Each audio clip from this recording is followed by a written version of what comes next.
Hello mga kabibig! Welcome back sa ating bagong YouTube channel ko, ang pinakamaingay ng YouTuber sa lahat ng YouTube. Ako si Kabibig, maglebak-lebak at with evidence. Galit na galit si Aling Franz Castro mga kabibig. Kasi suspended ang kanyang Facebook fan page, ang kanyang ACT Teacher Party List fan page. Suspended ng 180 days. Hindi niya magamit ito para sa kanyang pangampanya. Galit na galit si Madam Franz Castro mga kabibig. Oy, gusto niya ipatawag si Mark Zuckerberg. Gusto niya ipatawag ang Meta, ang Facebook. Nako, parang sariling interest yun ang ginagawa yun sa Tricom, sabi ng isang netizen. Sabi nila, ano ba naman yan, Franz Castro? Pati yan si Facebook, papatulan mo pa ba? Kasi ang nangyari kabibig, si Franz Castro, nasuspend ang kanyang Facebook account. Sabi niya, biro niyo po Mr. Chair, yung aking Facebook account, sinuspend ako ng 180 days ng Meta, na parent company ng Facebook, dahil dito sa impersonation. Wala naman akong ini-impersonate. And I am not pretending na ibang tao kasi everyday experience ko lang yung naroon. Ay, eto mga kabibig ha. Ito ang kanyang galit na galit si Franz Castro. Gigil na gigil si Franz Castro. Nako, pupuntahan kaya si Franz Castro ng Meta or ni Mark Zuckerberg? Iba ha, iba ang power ni Aling Franz Castro ha. So eto mga kabibig, ang ang banat ni Franz Castro sa Facebook. Ay, nako, pati Facebook pinagkakinistaan nila. Ewan ko sa inyo. Ay, sige mga congressman, go! Banat lang. Facebook account ng Meta dahil sa impersonation. 180 days suspended yung aking Facebook account ng Meta dahil sa impersonation. For certain types of content, kunyari po, child sexual abuse content, Agoy. automatic na po tatanggalin nyo. Hindi na po kailangan na may Mukha ni Franz Castro tungkol sa child abuse ng mga content. Hoy, nabago ang mukha. Uy, wag na po kayong ganyan po. Parang na-strike yata yung si Franz Castro. Tingnan yung mukha ni Franz Castro. O, diba? Again niya. Again. Go. for certain types of content, kunyari po, child sexual abuse content. Diba? O, mga kabibig. Anong reaction nyo dyan? Automatic na po tatanggalin nyo. Hindi na po kailangan na may mag-usapan pa po doon. Pero meron po tayo. Na lang tayo sa impersonation. Thank you, Mr. Chair. Bakit impersonation? Hindi sa child abuse. Okay, go. So, hindi ko inabot kasi kanina yung parang pinag-uusapan yung violations doon sa kumbaga yung inyong standard na doon sa platform. Ano nga po ba yung mga violations doon sa platform kung bakit tinitake down ninyo or upon reporting, tinatanggal ninyo yung post? Mr. Chair, meron po tayong, yung pinaka first level po, meron po tayong community guidelines. Community. So sa community guidelines po, andyan po yung mga pinagbabawal po natin yung hate speech, election misinformation, medical misinformation, or child abuse materials. So yun po yung mga example lang po. Sa community guidelines po yun. Meron din po tayong mas stricto, meron po tayong advertiser-friendly guidelines. Ito po yung mga additional po na guidelines para po sa mga nagmo-monetize po ng channel nila. Kasi po, ito po yung additional rules pa po ito. Para po yung mga nagmo-monetize ng channel nila, meron pong additional responsibilities po na naka-impose po sa kanila. Okay. So you have the community guidelines at saka yung advertiser guidelines. So ito naman, advertiser, at the same time, yung mga content creator. So they have to follow po yung parang, syempre kailangan din nila yung, first of all, merong dapat they follow also yung community guidelines. Di ba? So before, or sabay naman yung ina-apply ninyo. Okay? So yung mga hate speech, yung mga sinasabi ninyo against doon sa so, hindi, sinabi na kanina to ni Congressman Barbers, yung tungkol sa mga pagmumura. Di ba? Yung pagsasabi ng threat. Meron ding threat na ganun eh.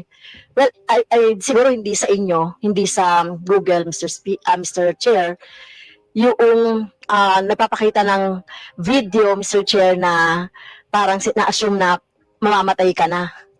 No, so meron akong ganong ano, pero mukhang hindi naman sa kanila.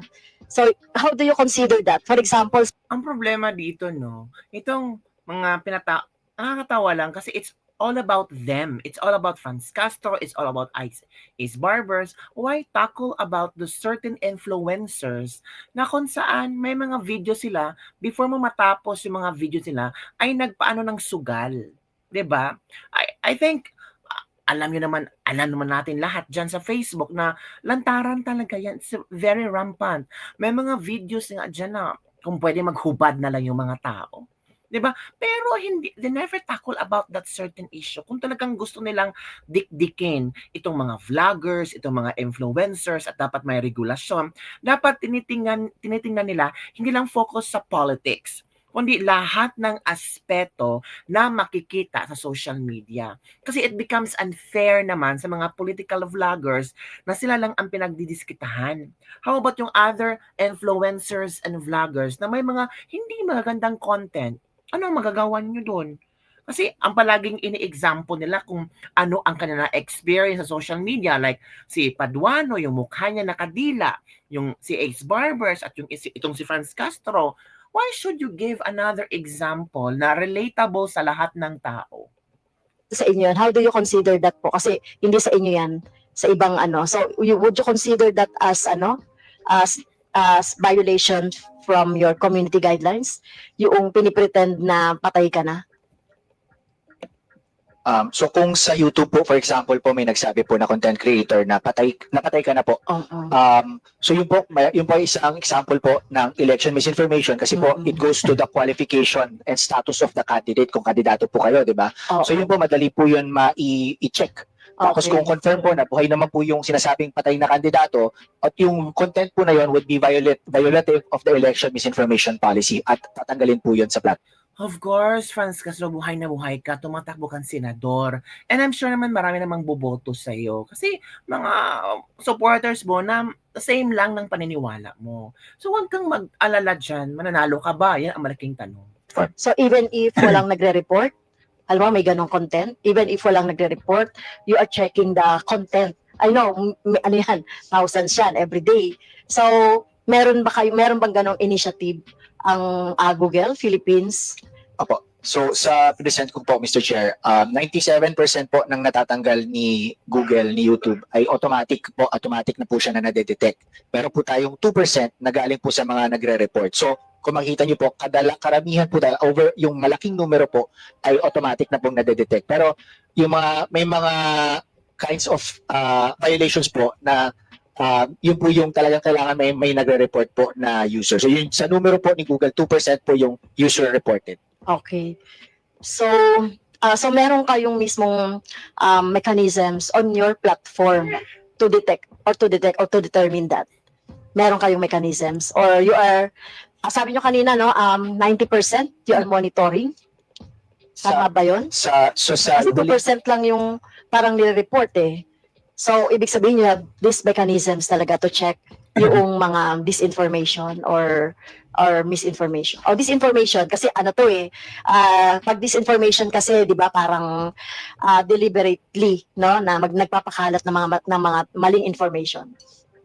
So sa huling transparency report po ni YouTube, so 97% po ay na-detect ng AI or machine learning technology po. So 97% po. 2% po yung user reported. So meron pong mga sistema upang ma-detect yung 97% na violation po ng community guidelines ni YouTube. So aside from AI, so how many % is human intervention here? Sabi niyo may AI. So ilang porsyento rito yung human intervention? So sa huling transparency report po, sa lahat po ng tinanggal, 97% ay machine learning / AI detected.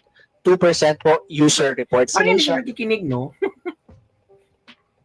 Meron po. How would you define that in your platform po? Mr. As Chair, a violation. hanapin ko lang po yung community guidelines on Move tayo. policy. So meron po kaming explicit na polisiya po against impersonation. That you are another person or false representation. Ito na.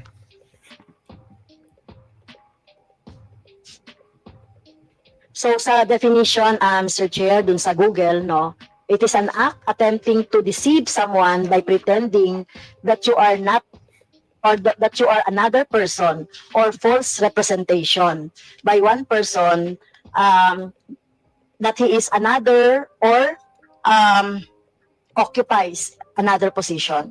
So ganun po yung definition niyo, no, sa Google na impersonation. So So, Mr. Chair, sa aming pong spam and deceptive practices, nakalista po dito, spam, deceptive practices, and scams policies. Number 2, impersonation policy. So, meron po kaming explicit na polisiya po against impersonation. okay, ano niyo po nadidetermine na merong violation on impersonation? So ito ba, using lang yung mga trolls na nagre-report ng sabay-sabay o nag-i-inform sa inyo na sabay-sabay? Kasi ganyan po yung Ang napansin ko dito, it's all about them. It's all about their own problem about their Facebook fan page. experience na hindi naman kayo, no? Kaya Mr. Chair, sa Facebook kasi ito tsaka sa Meta. Kaya gusto kong nandito sana yung Facebook and Meta. Kasi Mr. Chair, 180 days suspended yung aking See? It's all about her. It's all about her Facebook fan page, her Facebook account. Facebook account ng Meta dahil sa impersonation. So kaya gusto kong malaman din sa Google kung ano yung ibig sabihin nun. So, ayun po Mr. Chair. Ano ba yung definition ninyo yan? Kasi yung kung ganun din ba sa definition ninyo doon sa Meta? Kasi wala namang misrepresentation, I think, doon sa aking account. No, kaya Mr. Chair, imbitahin natin talaga dito yung Meta at saka yung Facebook. So, Attorney Gonzales, so ano po yung sinasabi ko kanina, no, yung impersonation on your platform, how would you define that po? Mr. Chair, ito po, basahin ko po yung impersonation policy, Mr. Chair. Content intended to impersonate a person or channel is not allowed on YouTube. YouTube also enforces trademark holder rights. When a channel or content in the channel causes confusion about the source of goods and services advertised, it may not be allowed. So, meron po mga example po. Okay, can you give us some? Don't post content on YouTube if it fits any of the descriptions noted below. Channel impersonation. A channel that copies another channel's profile, background, or overall look and feel Baka in such a maraming way mga that it makes it look like someone else's channel. The channel does not Baka may maraming Facebook account si Franz Castro, di ba? Mga kabibig.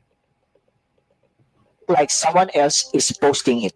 Dahil sinasabi niya, Mr. Chair, na dinidetermine ito ng AI, yung impersonation, di ba kasama yan doon?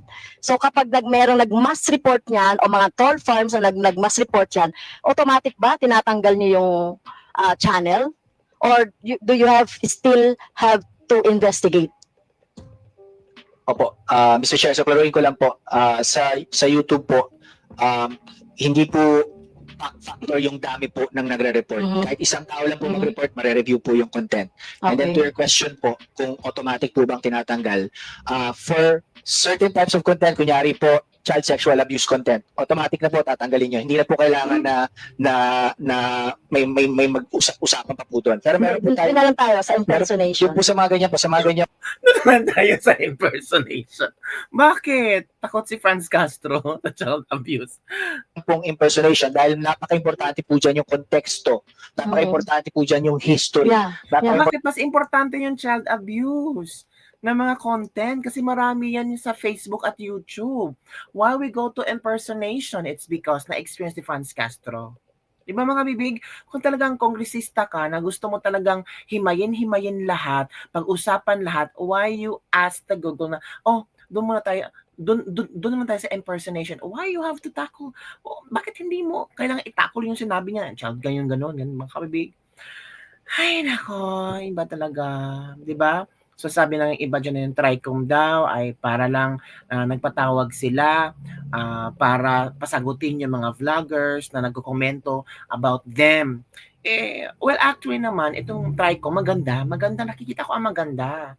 Bakit? Tinatalakay nila ang mga content creators, mga influencers, at gusto ko yung regulation, sana magkaroon ng regulasyon, lalo na rampant ngayon sa social media yung mga bastos na mga mga videos na pinopost sa social media na talagang nakakasira sa utak ng bata. Naintindihan ko at sana lalabas ng maggawa sila ng regulation tungkol doon. Hindi lang puro atake sa political vlogger, ganito. Dapat may regulation para sa political vlogger. Hindi, dapat lahat. 'Di ba? Lahat sakop, hindi lang para sa isang mga content creators. Dapat lahat sakop. So sana maintindihan nila 'yon. Yun lang po mga kabibig ang ating latest debate for today. Don't forget to like, subscribe, and share this video. Bye everyone. See you next time.